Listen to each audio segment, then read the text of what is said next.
Hey everyone, Pat and Posh here. Before we start today's episode, we want to thank you all so much for tuning in and listening to the Founder Hour. If you love what you hear so far, please take a minute to subscribe and rate us in iTunes or the podcast app on your phone. Also, sign up for a newsletter to stay in the loop when new episodes are released, as well as exclusive content and giveaways by going to thefounderhour.com. All right, let's get the show on the road. I'd been fighting for so long, I had no plans for what happens after. And I got a call from my lawyer one day and he was like, "You've been released." And I was like, "Wait, what?" I didn't even think about what would happen when I actually got released. And so this was the first time in my adult career where I was a free agent. I was like, oh my gosh, this is actually terrifying. Like, what do I do now?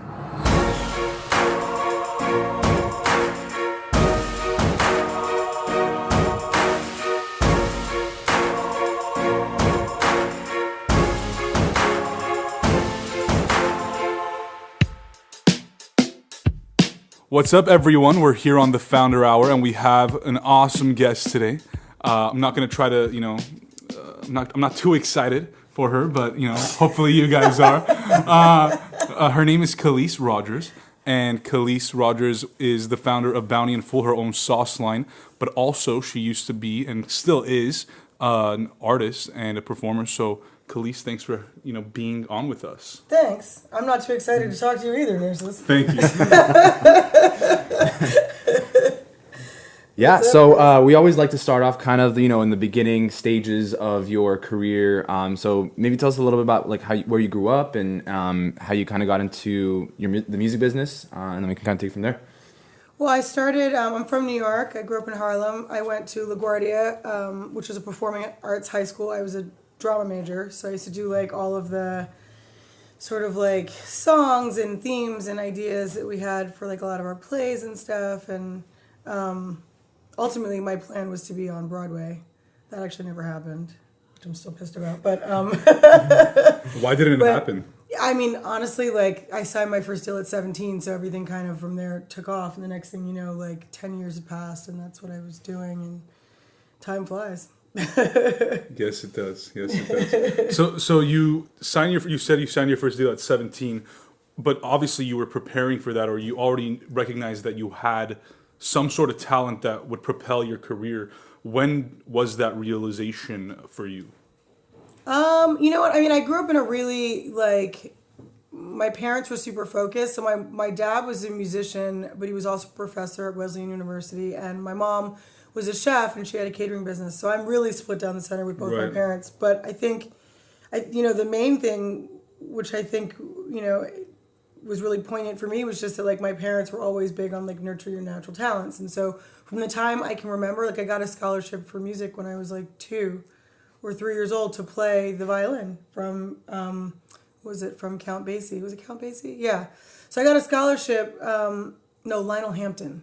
I got a Lionel Hampton scholarship to play the violin. So I had this, tiny little violin. So I've been musical my whole life. So I think that there was never a time when I wasn't. And so I think, just thinking about my life, I feel and being a parent now, I'm for sure, I think it's definitely there are so many things that as parents we want our kids to do. But I feel that's less relevant than seeing what they naturally are and kind of honing in on that for them, because that's going to make their adult life, I think, so much easier. I'm always confused by adults that don't know what they want to do. I'm I don't understand. How do you not know what you want to do? You're a grown up. Yeah. I'm but I think I was born in a family that was so kind of my sister's not an artist at all, and so my parents never really not that they wouldn't let her do stuff because she played the clarinet horribly. But that wasn't their focus. They let her do it because okay, cool. They kind of saw what they were, you were into, was never and really down on it. Yeah, that wasn't really they weren't focused on making sure. Whereas with me, they were practice, get it together. This is what you're good at. You need to focus. You know. Right. So I think that's really important. So you're 2 or 3 at this point. You're playing the violin. Is this? I mean, obviously at that point you don't really know what a career is, but what happens between 3 and 17 that allows you to go into the music industry? Well, I think then from that point, being in LaGuardia, surrounding myself with other kids who were, because LaGuardia, because it was an art school, you had to audition to get in. There was a very intense audition process, so it wasn't oh, cute, you want to sing? They were not having that. So many people that come from that school today are people who we watch in films who are perform. You know what I mean? These are the best of the best. They're not singers. They are. Yeah, there are singers, there are musicians, there are visual artists, dancers. Right. I mean, like, it's funny, like, my husband's always laughing because, like, we'll be watching, like, a random movie, and I'm like, oh my God, I went to high school with her. Like, literally, like, there are so many people. It bred working people in its craft, which I think is rare in the arts also because everybody thinks they're an artist until they actually have to pay a bill. And I think that, like, there are so many people that I know that I grew up with in that school that really are successfully in their field in some aspect or another. And, so I think that just surrounding yourself with people, with like-minded people, I think is really important. So for me, as a teenager, even though I didn't end up in theater, I was trained very early on, just like, and also just how to think. I think thinking in that sense and sort of like how to carry yourself and how to present yourself. And, at 13, like, that's where I was and what I was doing. I feel like that kind of, and seeing other people do it and doing it, because also, too, there's a lot of working kids. That was the other thing. Like, so you saw it, you were around it.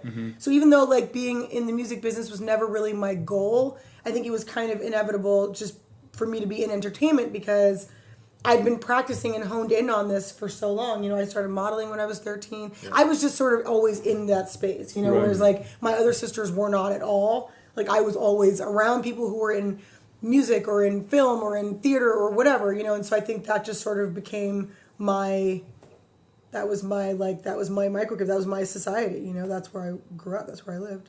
So you're in high school, and you're practicing. What was a moment where you're like, all right, this is going to be, like, real, like, I'm going to actually go all in on, music or whatever it was at the time?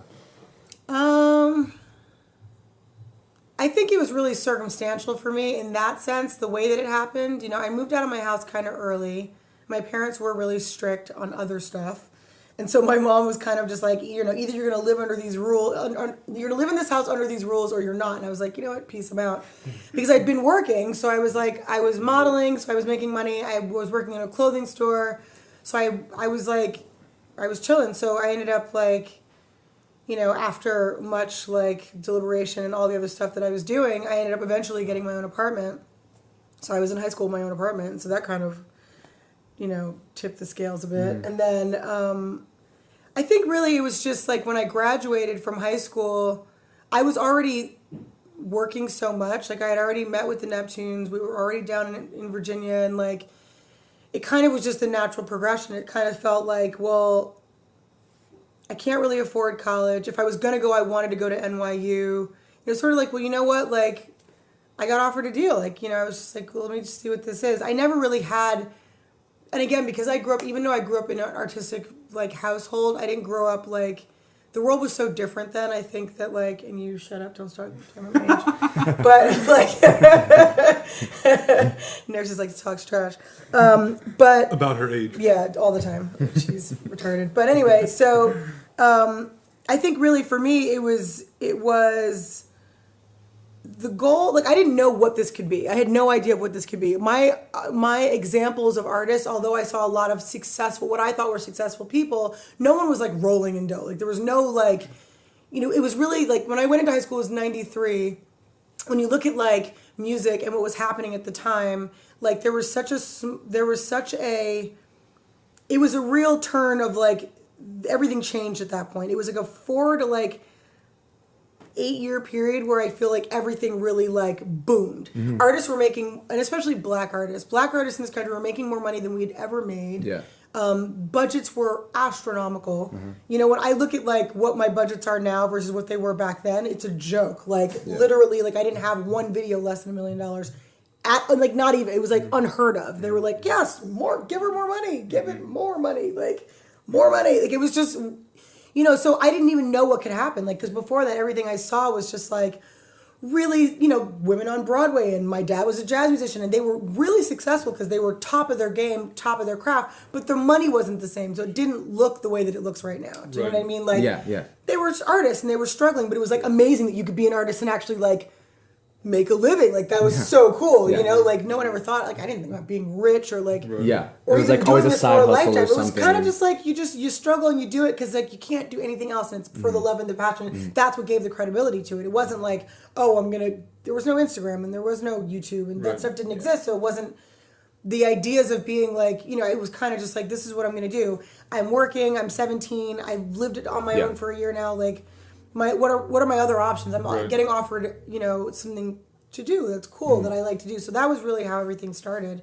It was never like my goal. Like now people are like, oh, what kind of advice do you have for me to get? I'm like, that's crazy to me. Yeah. And like that didn't happen back then. It wasn't like that. I mean, nowadays, like, back then, like, you had no idea if you looked at a big artist that was like on TV all the time, you had no idea what their life was like because you didn't know. Clue. You're like, oh, this person is in a different league. Like, right. It felt unattainable. Yeah, exactly. It really now did. It's like you follow people on Instagram and you see there every day. No, and it's crazy. Like, everyone's a human being. Well, when I signed, I was 17, 18 years old. And like, I remember they're like, oh, well, like here's Lenny Kravitz and here's D'Angelo. And they're signed to this label that you're signing to. And I was like, that's crazy. Like, how does that even happen? Yeah. Do you know what I mean? Like, it was never like, oh, well, someone's going to write me a check to do what? I've been singing for free my whole life. You know what I mean? Like, it was never really, like, I had no idea what was going to happen. Kelis, so you are obviously, very talented. Even at that point, you recognize those talents and you weren't trying to, make a business out of that. But, were there any mentors that guided you and said, this is something that you should not only be doing, but this is something that could be very lucrative?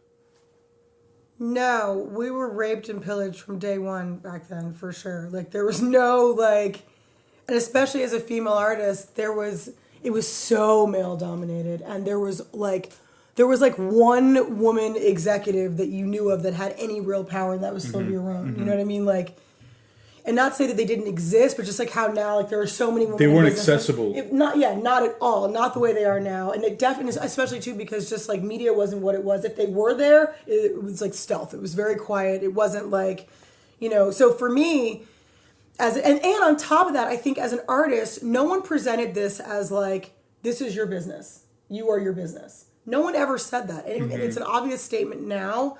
But at 17 years old, 97, 98, like, you had no idea. So there was no one that was like, let me guide you. Everyone was really more like, she's young, she's talented, let's get as much as we can. Yeah. And it wasn't just me. It's like I was a special case. It was everybody. Like, everyone was out there just trying to get it. And it was, like I said, there was so much money to be made, but it still kind of felt like crabs in a barrel. So it was very like, all the men around me were just trying to get theirs too. And no one knew how long this was going to last. No one knew that we would have 20. I mean, the idea that it's been 20 years, I'm 38 now. I'm very proud of it. Thank you. And the fact that I can look back and really talk very distinctly about my 20-year career and thank God I've never had to take another job. I mean, like, that's epic. I never thought of that. Like, I never in my mind thought like, oh my gosh, this is going to be my life. Well, kind of talk about that point, because I feel like, and this is not a knock on the music industry, but I feel like nowadays there's been a huge shift to going indie because this whole kind of like selling your soul to the industry, and you're kind of under their wing, and then once they're done with you, and now you have like, you've hopefully developed a brand to be able to capitalize on it, but a lot of people just end up kind of whittling away. So how did you kind of I guess navigate that in your career, or like early on especially? I mean, I think that like, well, to be honest with you, this is one of those things where like, different than today, the business has changed so much that like, back then you either had it or you didn't. And so it became less a matter of how do I capitalize on this, and more a matter of everyone wasn't as accessible. So it was like, if I got signed, there was nothing else like me for another 20 years. Like, you know what I mean? Like, now chicks are like, oh, she's like a little Kelis. That didn't happen. You know what I mean? Like, it was Kelis, and that's it. And then there was some other chick who was nothing like Kelis. Like, it took a very long time. So it wasn't so much about like capitalizing. It was really just like, either you had it or you didn't. And as a result of that, though, there was this sense of like, I was always shocked when I got re-signed. I'm like, oh, I guess they're still going for it. That's amazing. Yeah. You know what I mean? Like, how does this happen? I think really, though, it was more so, it's trial and error, I think, more than anything. Like, because like I said, there was never, my first deal, I can't even remember how much I got, but like, it was more than I'd ever seen. And like, there was no one there that was like, hey, this is what you should do with all of this money, 17-year-old girl. They were just like, well, we paid you, like, now you've got to deliver. So it was really like, you just got to figure it out, and like you kind of have to figure out like how this works and how to stay in this space. And for me, it wasn't so much about how to stay in it, but it was really just like, I think the world was so different, like I was creative. I knew what I was from early on, I think, as a result of my upbringing. And so it was really just kind of like me staying consistent, and just they kept signing me. So I kept putting out music, And next thing 10 years went by. Kelis, at this point, you're still in New York? Yeah, I was in New York really officially up until 8 years ago. Really, really, really. And really even more so up until like 4 years ago. I was still in New York. I had a place out here in LA because they started, slowly the whole industry started migrating from New York out to LA. But like, I had a place here. I would come out here. I would work, and I would go home.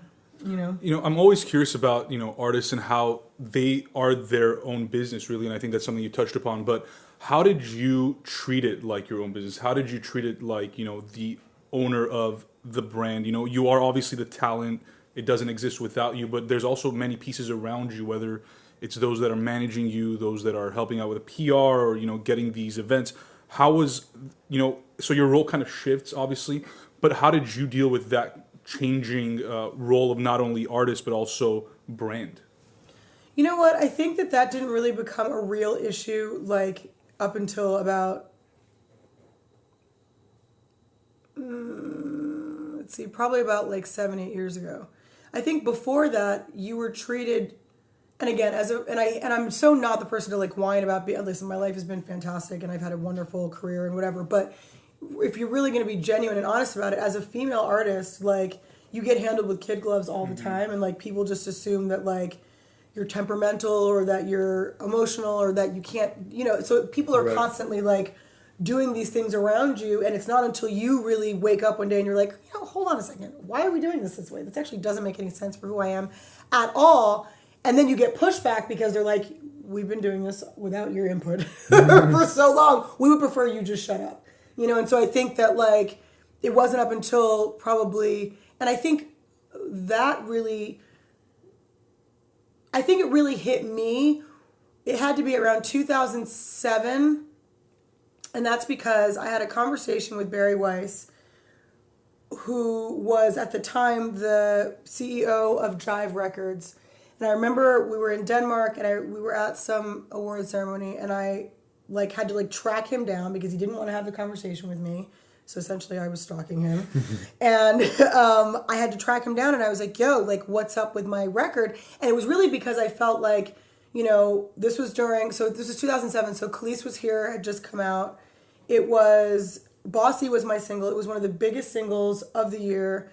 Great song.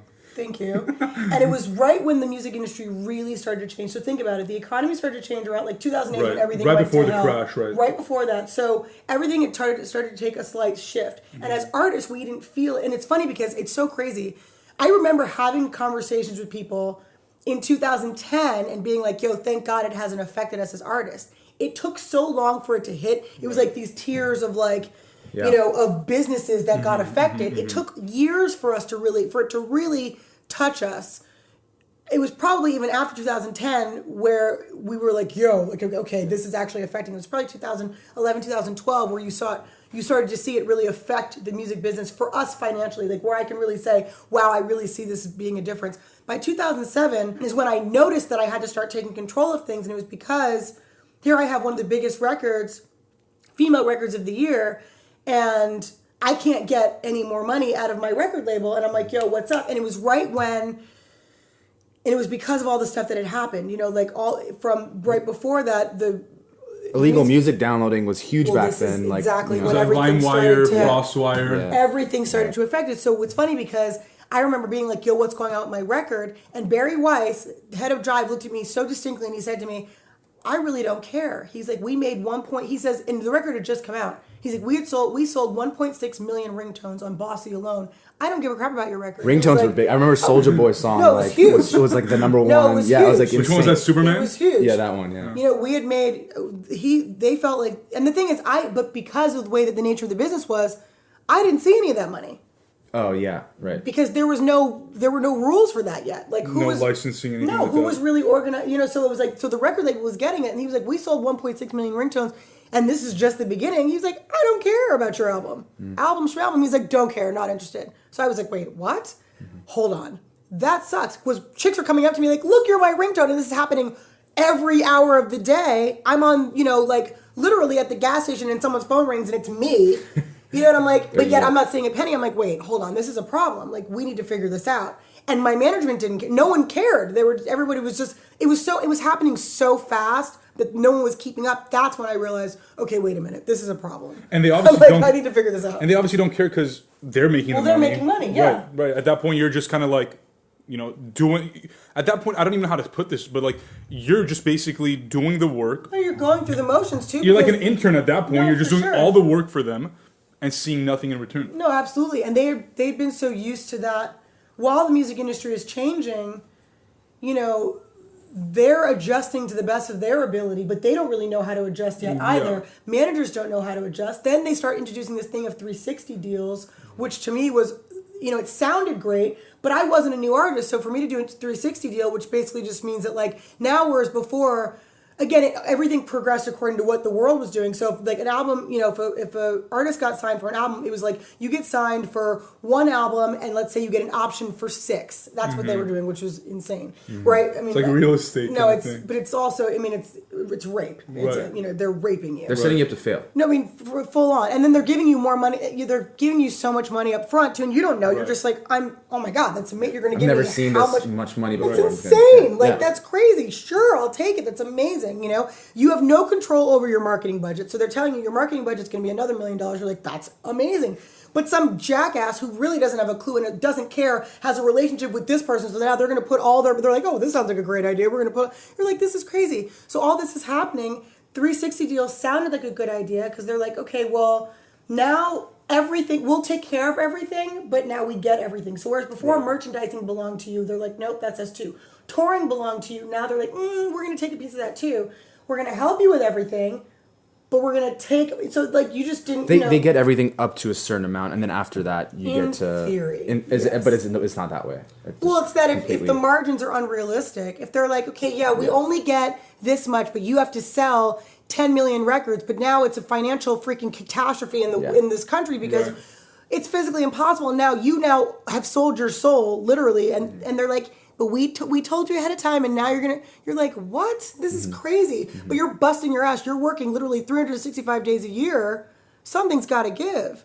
And they don't care. And then on top of that, now they're like ringtones. So now they're not promoting your album, which they promised to do. Right. But they're like, but ringtones was not part of the deal because you had no idea that even was something that existed. Mm-hmm. It's like this snowball effect of disaster. Right. like they're kind of making it up as they go along. Well, everybody was. We all were. But you're kind of the one suffering as a result. For sure. Well, and then new things are popping up, and they're like they can't keep up because it's like, all right, now it's like people are using your song on YouTube, and it's like, well, how do you monetize that? Right. Yeah, exactly. Like, how do you monetize? No concept of how. I mean, now that I think about it, the iPhone came out. What was it, around 2007, 2008? So this is literally around that time. But things such as, I'm pretty sure iTunes and all those kind of platforms did exist, but not at the scale and not at the level that they are now. Not at all. People were still going to buy an album. Right. Like our laptops still had CD players. Right. People cared about, and the other thing is because the media was so different, people cared about an actual record. Right. So the idea of, to answer the question, very long-winded, but to answer the question, when do you start to realize, like, how do you capitalize this? How do you monetize how do you make yourself your business? It's so far gone after the fact, because had anyone said that from the beginning, you would have never signed the deal to begin with. Right. You're like, this is actually a horrible deal. Right. Even best case scenario, it's a bad deal. Do you know what I mean? Like, on the best of terms, it's not a good deal. So you're like, okay, well, how do you do this? Now you're really trying to backtrack and sort of just not bleed out. You're like, okay, well, how do I make this so that at least it actually is a business? Because, a lot of times you're like, they're calling it a business. It's not really a business. Business means we're making money. Business means I'm working and there's a check coming. Right. So like by 2007, really it was that conversation with Barry Weiss that hit me, that made me realize, wait a minute. Okay, hold on. This is changing faster than I am, and I need to figure out how to make this work. And it wasn't, and really because it was so jacked up, that's when I went to culinary school. So, kind of go back real quick to that situation. Like, what were your options? Because I know, for example, like a Lupe Fiasco, right? Like, he's been in that situation before where, according to him, like, he got into it with the label and he didn't want to listen to them, and, he kind of backed out, and, that they essentially, like, almost tarnished his reputation. Like, is that something that you saw happen at all? Like, maybe not with you, but just around the industry? Oh, absolutely. Absolutely. Like you kind of like left in the dust where it's like I can't even go do it myself now because. Oh no! I mean I mean that's what ended up. So what ended up happening was my third studio album came out. It was Kelis was actually sorry, it was Tasty that came out. Tasty came out. That was right when L.A. Reid had gotten. So L.A. Reid signed me personally, and then when he got let go and everything kind of collapsed, they took all of the artists and they sort of like traded us. So we had no say. So here you are. It's like an arranged marriage. Yeah. It's like you're now put on a label that would have never signed you had been given a choice, and you wouldn't even have dated. You would have never gone there. This is not your type. This would have never worked out. This is a horrible situation. Now you're stuck in like the biggest relationship of your life, and they don't care. And they hate. They're like we actually we agree that we hate each other, but yet there's so much money that's been spent. We can't break up. Right. Gotcha. Yeah. No one. So I put out Tasty. Milkshake had come out. Milkshake hit number one. It was number one for 16 weeks on the charts, which at the time was unheard of. I feel like it's still number one. It's number one in my heart. It's a classic. In my heart, it's number one. Sure, it's number one in my heart. You're welcome. Yeah, thank you. So it was a huge record, and then all of a sudden, everything falls apart, and then I get signed. That's when I ended up having to go over to Jive with Barry Weiss. Barry Weiss at the time, when you look at the label, they had freaking NSYNC, Backstreet Boys, R. Kelly, and Britney Spears. I mean, God bless them all, they're great, but like I did not fit there at all. It was like the worst case scenario for me. So he's like, yo, I hate her, and I'm like, yo, you can go kill yourself. Like we hated each other from day one. It was horrible, and I was fighting to get off. So I literally fought for 4 years to get off. He kept saying no, no, no, no, no. And it was because they had just let go of CeeLo, and literally they let go of CeeLo, and like 2 weeks later, Gnarls Barkley drops and changes the world. And like they were like, well, we're not making that mistake again. Yeah. So they wouldn't let me go. And he literally told me, he's like, well, we just let CeeLo go, and look how well that went. And I was like, great. So now I'm being penalized because, I mean, I love CeeLo, but like I was just like, I mean, I love Gnarls Barkley like, too. That crazy song. I remember that crazy song. Great album. That was 10 years ago. But 11 years ago. Yeah, but the thing is, we were all part of that same Group. slave trade situation, and like they let him go because they were like, we don't care. They knew, they're like, oh, we don't want him. Yeah. Goody Mob. I mean, in that case, they got the short end of the stick there. I mean, they were furious because they not only lost the money, but then this freaking brilliant record comes out that they didn't believe in, that they didn't want any parts of. Right. And then they look stupid. Right. So then they're like, well, we can't let you go now because look what just happened. So then, you say what happened after that. I fought for 4 years, and then I was forced to put another album out against my will, which I didn't want to do. And that's when Kelis Was Here came out. And that's why when I finally, put out Bossy, and I ran into Barry Weiss, and he was like, well, we don't care. That was after years of, full on. We were in There's a story war. behind that. Oh yeah, there was it's we history. we were in a war. Yeah. I used to live 3 blocks from the office of the label, and I would just walk over there every other day and be like, "Hey, is Barry in?" And his assistant would be like, "No," and I'm like, "It's a frosted glass window. I see him." And she's like, "He's not available." I'm like, "But I see him." Like, so it was literally it was just a disaster. it sounds like a TV show. It was a nightmare. Your Broadway dream might come true. I mean, it's not too late.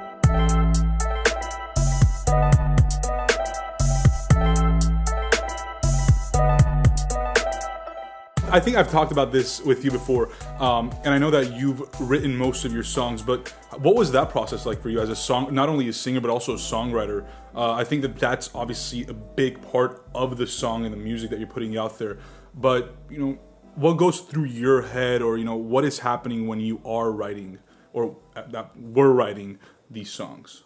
I think whenever writing, there's always, you always have a eureka moment. I think with creative people in general, I feel like there's a moment when you feel most genuine, and sometimes they're closer together than others, and sometimes they're really few and far between. But I think those moments of your genius are when everything comes together and everything seems right, and it's like, I think for me writing, it's always been when I'm a little bit scared. It's like, it's a little bit nerve-wracking. It's a little bit too genuine. It's a little bit too vulnerable. It's a little bit too honest. Or too spot on. It's scary. You're like, oh, I don't know. And that's always been the moments when, those have been my best moments. It's always been my most creative moments and my most vulnerable moments when I'm at my best, So you're going through the, this ride of like being a musical artist. Tell us a little bit about the transition to culinary school and why you decided to go that route.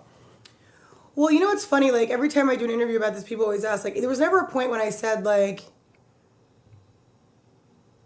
like, I'm transitioning, or, like, I think it was just, like, me as a person, I was exhausted, and I think I just needed a break. And, like, it was after I'd been fighting for over 5 years with my label, and I was unhappy, and I'd put 2 albums out with this company that hated me and that I hated, and so I'd been fighting for so long, I had no plans for what happens after. It's like, when you go through a bad divorce, you're just like, gotta get through it. You don't see the light at the end of the tunnel.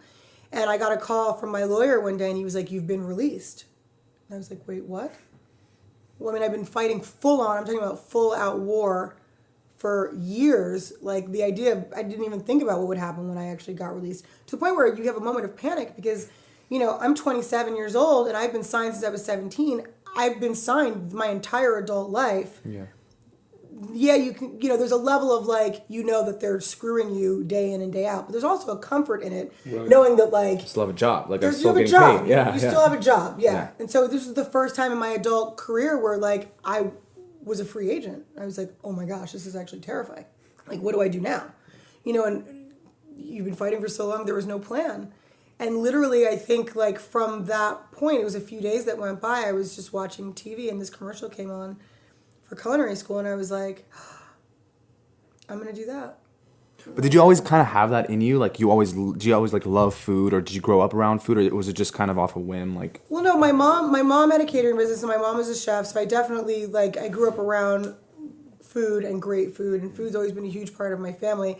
But going to culinary school was always, to be honest with you, it was always something that, like, it's like, this is funny because I always use this as a reference, and my husband's like a photographer, but it's like, I'm going to take up photography one day, or gardening. It's like, it's a hobby that you'll do later on. It's not something that you really, like, yeah, one day I'll go to culinary school. You know what I mean? Like, when I'm, like, 70, and, like, I've done everything else. I never thought that I would actually, like, really do it, but it was such a impulsive thing. I was like, I'm going to do that. I was like, I don't even know what came over me. I just was like, it was no, like, plan, like, oh, when I get it off this label, I'm going to go to culinary. I literally just, like, I got off. I had a moment of, like, oh my gosh, that's scary. And then this commercial came on, and I was like, I've never had free time. I'm going to go. Like, I'm going. And I went, and it was the literally best choice of my life. Like, best thing I've ever done. So fun. And this is in France, or you're no, here? Well, the funny thing is, when I was living in London from 2001 to about 2003, kind of on and off, because I was signed to Virgin, so it was the UK was like my base, because I was touring consistently. Right. And so, like, I would go and I would take classes, and I would, do little courses here and there, but nothing full time. Okay. So when I actually decided to go full time, I went here in California. And yeah, I didn't even know that there was one here. Like, there was no planning involved in this. I literally just was like, oh, wow, I'm going to do that. Like, I'm going to try it. And then, when I called, I was like, well, what's the process? And they were like, we start a new session on Monday. This was a Friday. I was like, okay, I guess I'm going. I'm going to do it. Yeah, I had no time to, like, rethink it. It was like, which is kind of good, I guess. No, it was great. I'm so glad. Yeah. I mean, so glad. Now it's good. I mean, it could have gone really bad if, sure. I mean, it's like, yeah, I'm just going to decide to change my entire lifestyle. Great. But did you ever think, like, if you kept going at it with music, like, you would have obviously gotten re-signed somewhere and tried to do something with that? Or was it kind of just like, I've had it, like, I've done it, and I'm kind of sick of it? I mean, I still want to do it, but I kind of want to try something different. Like, what was going through your mind? I mean, you know what? I think, like, and I always say this, I think that with most people that are self-driven and, like, kind of self-made,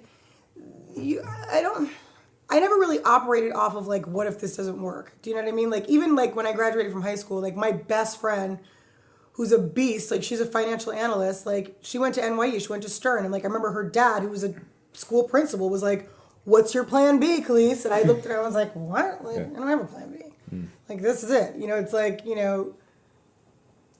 success or bust. Like, that's, like, I think most people are most self-made people, I think you kind of have to be like that. It's like, you're just wired that way. Yeah. I think you have to be. And I think you see that, if you, especially with you guys, I'm sure there's a pattern with when you interview these people that have, it's like, and listen, who said it? I think this is, like, ridiculous, but I think Madonna said it. She was like, you can't expect people you can't expect people to see your creative vision when you see it. Like, it's not logical. It's not a logical thought. Right. When you have an outlandish creative idea, I can't tell you and be like, and you'd be like, yeah, And you just right get away. it. Yeah. Do you know what I mean? It's like, you Right. got to do it, and you have to make it come to fruition first, and then people jump on the bandwagon. Right. And that's how it's always been. I couldn't expect, and I never expected anyone to be like, oh yeah, sure, you don't have a fallback plan. You don't have a plan B. Like, you're just going to do it. And even with the music, that's how I always was. And then when going into food, I'm going to give it all I've got. And, it not working is not really an option. So, like, we're going to make this work. And I work hard. So for me, at the end of the day, too, it was always just like, this is something I want to do. And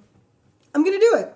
The thought of it not working is not even really a factor. It's kind of just like, this is what we're going to do. And it's not even something where you have to say, like, oh, I'm not going to do music anymore. I'm going to transition. Mm-hmm. This is all who I am. Like, that's how other people process your information. That's not necessarily how I have to process in order to do what it is that I do. Yeah, and if you have, like, passions, like, you're never going to, like, quit those just because something else might come along. Like, and you've been balancing it pretty well. So, like, tell us a little bit about how that's been balancing music, because you still make music, and you've made music ever since that point. So how have you been kind of balancing the two, and how's it been?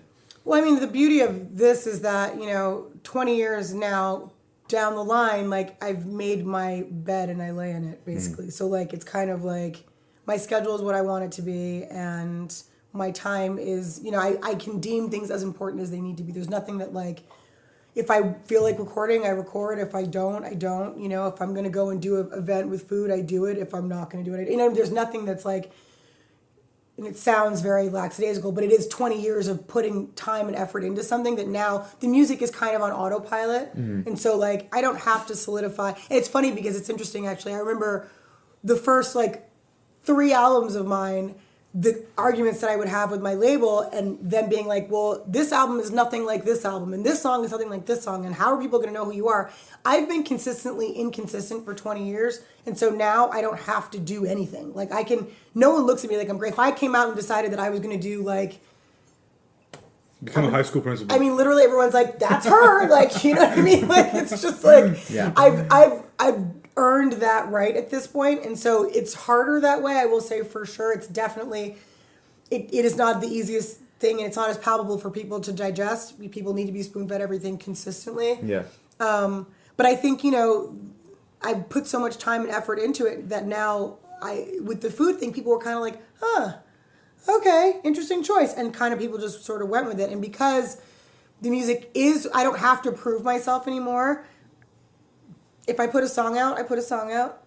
If I perform, people show up. Mm-hmm. You know what I mean? So, like, how does it work? Do you just, like, hit someone up and be like, hey, let's make a song together? Or do they hit you up? Or is it kind of just, like, do you have to put in the work too much to go to them? Or is it more like, if it's a kind of like a talent agency casting for a movie or something that they know who they're... No. For music, I think it's a little bit different. And like I said, because it's 20 years now, even the kids, like the young producers that weren't even around when I was coming up, they know your body of work. And so... Yeah. Like for example, Calvin Harris is a song. Like, how did that happen? Like, tell us. Well, Calvin Harris happened because, like, his manager, before he ever came out, like, I remember sitting down with him and he wanted to produce and he wanted to do stuff. And, like, he really was sweating me, basically, and was like, I want to do this and these are my ideas. And I was like, oh, he's a super talented kid. And, like, his manager was like, you got to meet this kid, and like, then his manager ended up managing me. And so, like, that's how that happened. I was still surprised when I found out that you were on that song. I was like, I've heard that song so many times, but I didn't know it was you. Well, and until I don't know when I heard it, and I was like, that sounds so much like Kelis. And then I looked, I'm like, oh my god, it's Kelis. I had no idea, which was pretty cool. My situation like that was the ODB song for a long time. Well, that happens with a lot of people. I didn't know that was you, and then somehow I just found out. I was like, that happens with a lot of people. Yeah, it was because the music video was kind of like weird too. It was like a lot of like older videos and well, yeah, it was because you weren't in it, like you and he weren't in it a lot, so it's like right. Well, he had. Yeah. I feel like had he just passed away. I think he had just passed away. I can't remember. Or they couldn't get him. It was something like either he had just passed away or they couldn't get him and they weren't sure if they were going to do the video. And actually, Sylvia Rohn was pissed off because she had just passed on me. No, this is true. So Sylvia Rohn, I remember Pharrell and Chad and I had taken my 3-song demo to her. We took it to her, to And which song is this for?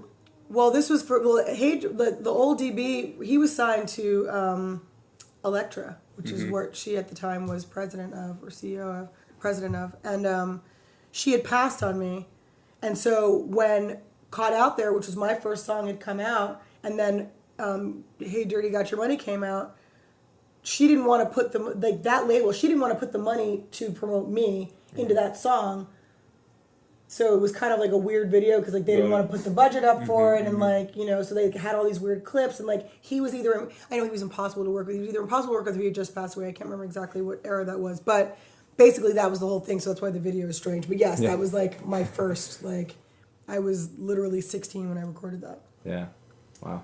Kelis, before we talk about like food and how, you know, that's now playing a bigger role in your life, what would you say was one of, you know, I'm sure there's so many memories, but what's one of the memories that has stood out to you as, you know, an artist in your 20 plus year music career? Moments that stood out.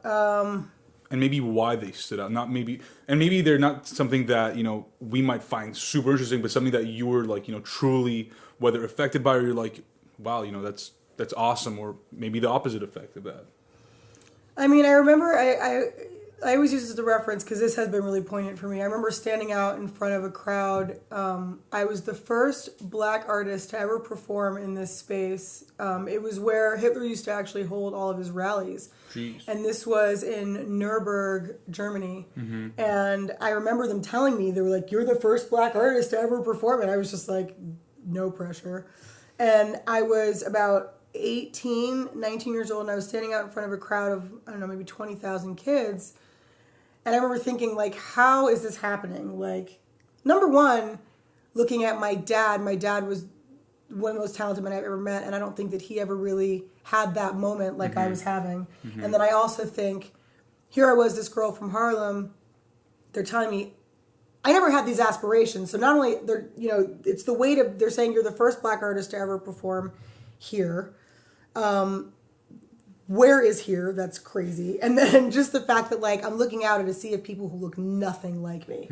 And, like, it was a little bit terrifying. I was just like, this is crazy. Like, how did this happen and why is this happening? And, like, to fast forward, I remember standing on stage a couple years ago and looking at this crowd and kind of having a moment of real, like, wow, this is crazy. Like,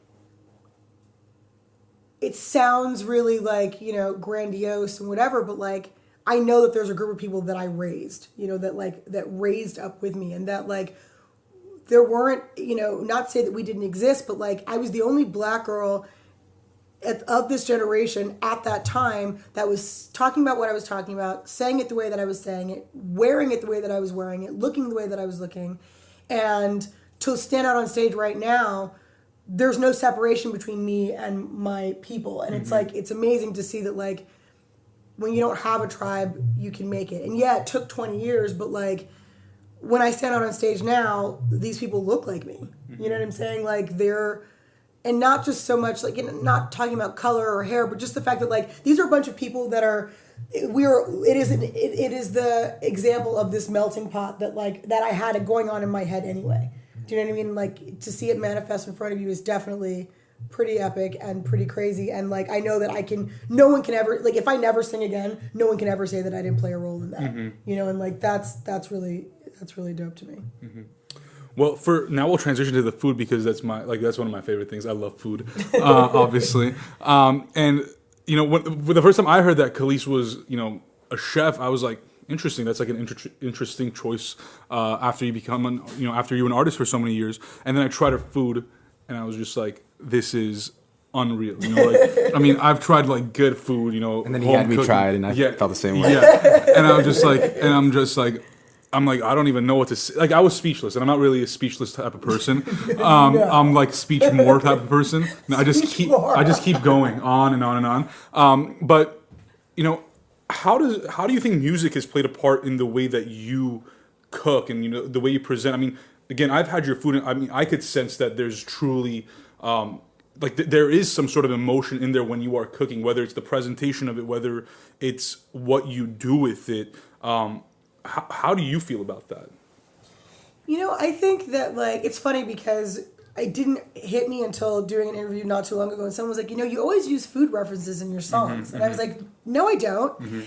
Yeah, I guess I do. I was like, I mean, the last album was called what, Food? Well, my last album was called Food, but like, then there's Milkshake, and my album was called Tasty, and there's a song called Sugar Honey Iced Tea, and like, there are all these food references. I think that, people always say that music is the international language, and being as much as I've toured, I do agree. However, I think that food, if anything were to trump that, I think food definitely surpasses that. I think food is what brings people together. It's what defines us. I think that for me, I feel like as a creative person, it's always been,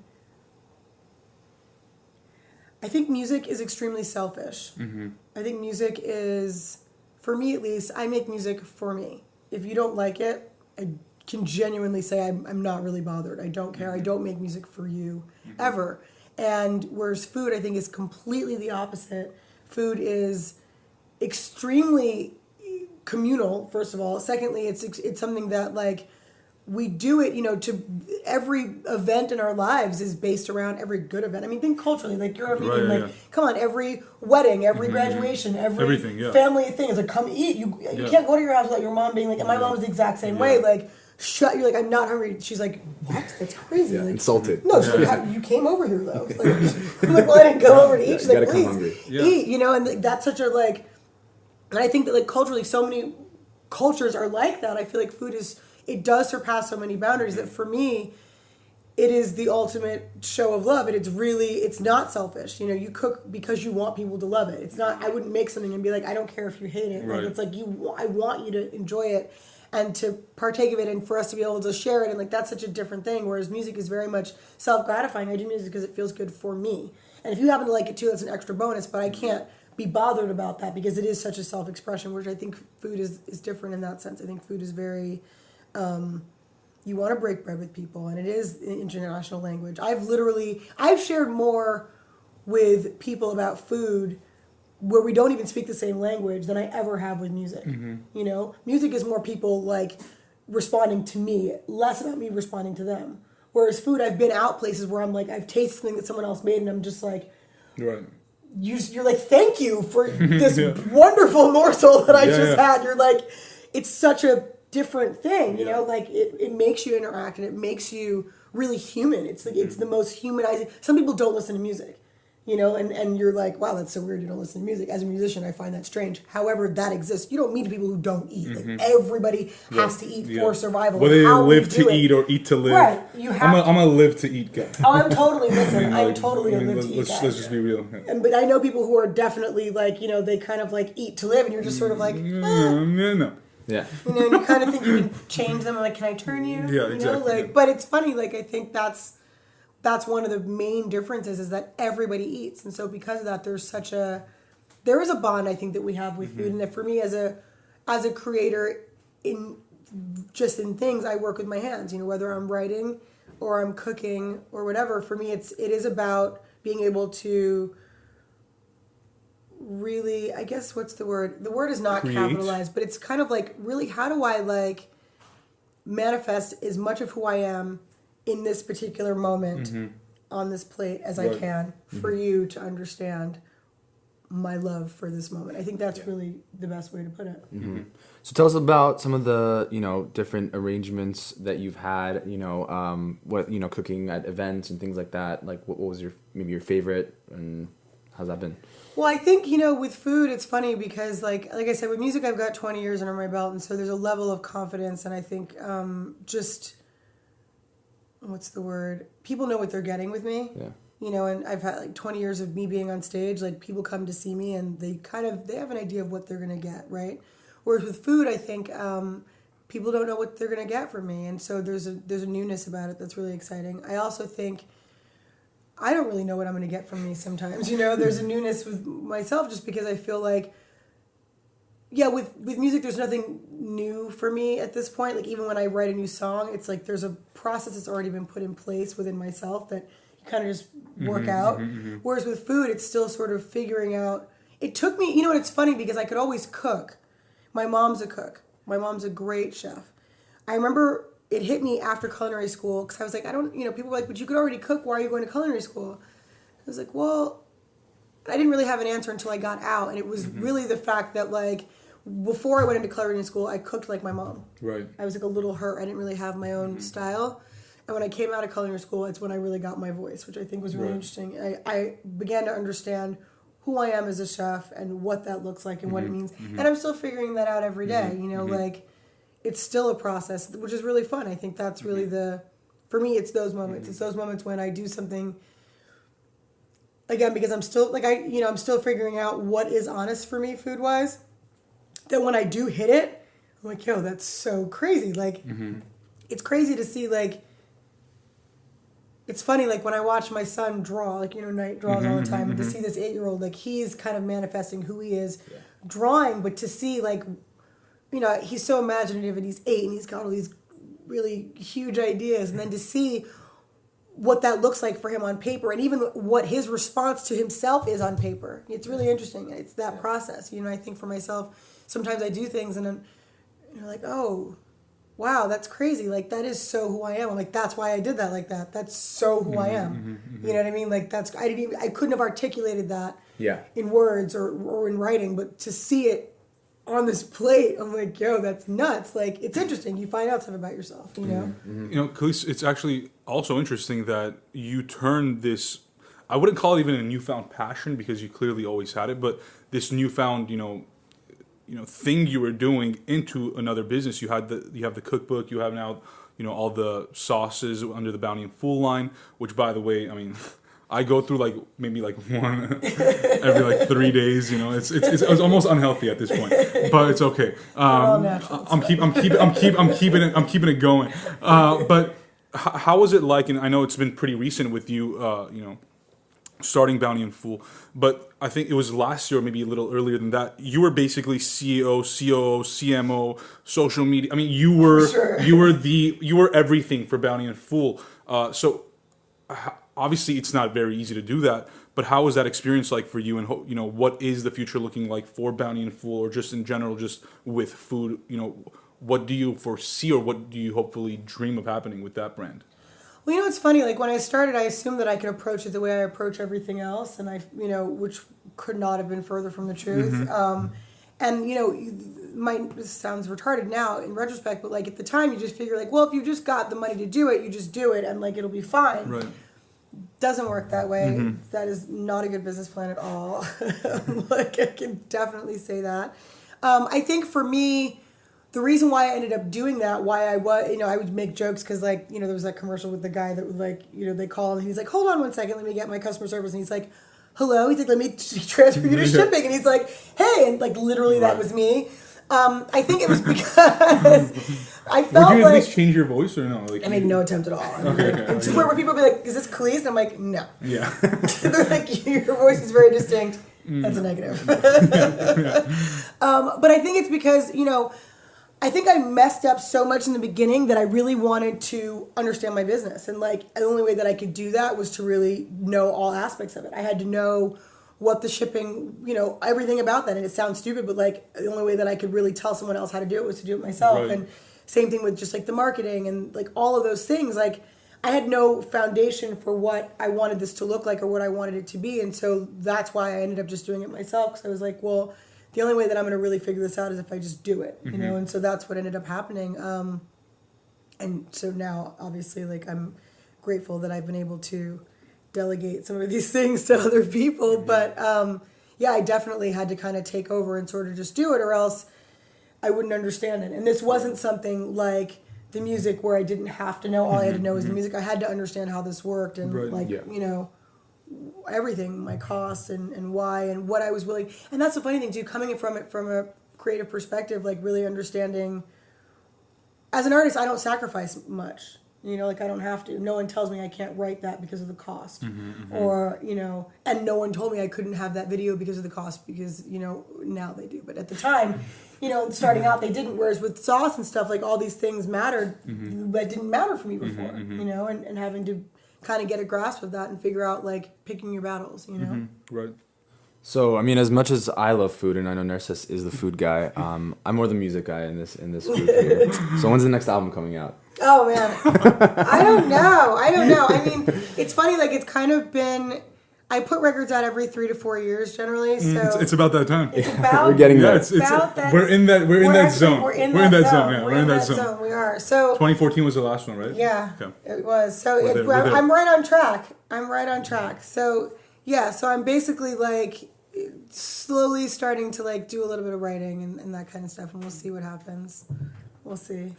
And I also know, I know people probably want to hear so much, but and I'm again, like you said, I'm the food guy, so I'm kind of curious about, and I know a little bit, of the insider stuff of what's going on with Kelis, but I know that there's like a project that you're working on where there will be a farm and different kind of cool stuff there.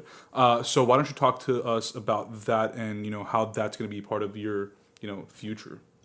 Well, I mean, essentially with the cookbook and then like with all the events and stuff I've been doing, like one of the things that really started to, I didn't feel like I was ready a year ago. And in this past year, I kind of felt like I need a restaurant, like I need a space where I can actually be creative and I can do this on a daily basis. And, that being really necessary for me, I decided, I was like, well, how do I do that in staying with kind of who I am and in the realm of control that I like to have. And so I felt like, let's do a farm. So we started looking for a farm and we found a property and we're going to start to grow everything and, kind of from, well, obviously all the produce, but milk and cheese and butter and do everything in-house so that way I can really start to, control my surroundings and my notes and sort of like this is the flavor palette that I've created for myself. So that's the plan. Love it. I can't wait to try that butter. I'm excited. Some bread and butter. Can't wait. I'm excited too. Well, Kelis, thank you for your time. I think it's been a great conversation. Now I'm excited. And for those that didn't get it, we were being sarcastic in the beginning. I'm a pretty sarcastic person. I know Kelis is too. So just wanted to put that out there so people are like, why isn't this guy excited about the Kelis interview? Like, what's wrong with him? But yeah, exactly. Thank you so much for your time, and we can't wait to see hopefully we can't wait to see the next album in the next 12 months, and for what's to come with all the food as well. Good. Awesome. A 2018 milkshake remix would be pretty cool too. I honestly get talked about it on a daily basis. My management's like, let's do that. I want to be featured on that for sure. I don't know what I would do. That adds a whole different meaning. I'm like, that changes the whole thing. I'm like, thanks, guys. I love it. I already love it. Thanks, Kelis. Thank you, guys. I appreciate it.